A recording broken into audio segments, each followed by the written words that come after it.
2026 সালের 15ই ফেব্রুয়ারির মধ্যেই জাতীয় সংসদ নির্বাচন অনুষ্ঠিত হবে বলেছেন প্রধান উপদেষ্টার প্রেস সচিব। ঢাকাসহ সারা দেশে গত 24 ঘণ্টায় বিশেষ অভিযান চালিয়ে 1809 জনকে গ্রেপ্তার করেছে পুলিশ। বাংলাদেশে চীনের বিনিয়োগ 300% বেড়েছে বলে জানিয়েছেন বাণিজ্য উপদেষ্টা শেখ বশিরউদ্দিন। জাহাঙ্গীরনগর বিশ্ববিদ্যালয়ে জাকসু নির্বাচনের দায়িত্ব পালনকালে চারুকলা বিভাগের শিক্ষক জান্নাতুল ফেরদৌসের মৃত্যু হয়েছে।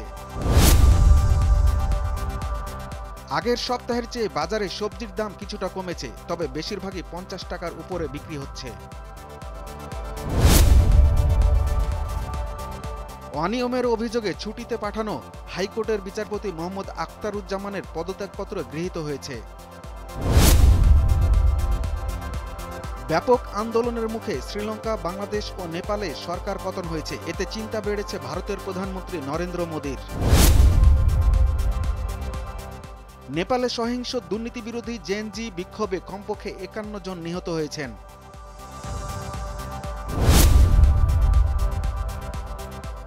বিজয় ভার্মার সঙ্গে বিচ্ছেদের পর দারুণ জীবনসঙ্গী হওয়ার চেষ্টা করছেন বলিউড অভিনেত্রী তামান্না ভাটিয়া। হংকংয়ের বিপক্ষে 59 রানের ম্যাচ উইনিং ইনিংস খেলার পথে বাংলাদেশের হয়ে সর্বোচ্চ ছক্কার রেকর্ড গড়েছেন লিটন দাস।